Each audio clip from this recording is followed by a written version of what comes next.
Here at this flight training school, this is where some people come to learn to be commercial airline pilots. But as they showed us, what happens here could have a major impact on airports all across the country. With the summer travel season heating up, some travelers are heated too. Nobody's willing to help. They're just booking people randomly on different flights. Republic Airways is a regional carrier for American Airlines, Delta, and United. They're hoping their flight school, Lift Academy, will help address the problem. Severino Alferez started his journey to be a pilot in February.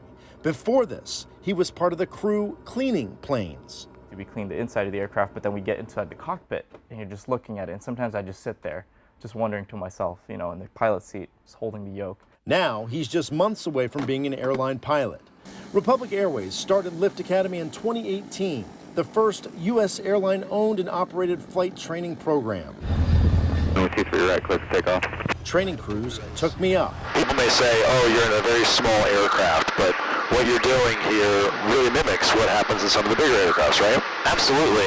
It's really a seamless transition when you get out of this airplane and you go to start, practicing in the E-170. Back on the ground, I asked Republic Airways CEO Brian Bedford about the trouble passengers are facing. Nobody in the airline business is enjoying the kind of delays and cancellations that the traveling public's experiencing today. We went through a year of flight information that we obtained from airlinedata.com that shows which airports had most delays and cancellations. Phoenix had the highest amount of delays with 38%.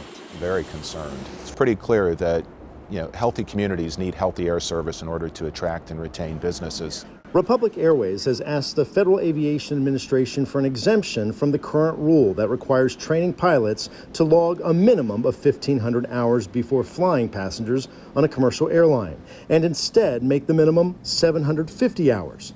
The Airline Pilots Association has asked the FAA to reject the exemption, saying it's a solution that would have real life and death consequences if approved.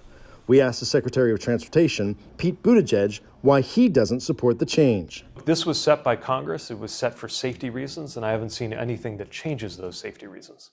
What do you say to the critics out there right now? There was no science behind 1,500 hours. It was, we had 300 hours was the average before the law, and 1,500 it sounds better. Some have even said it could weaken safety.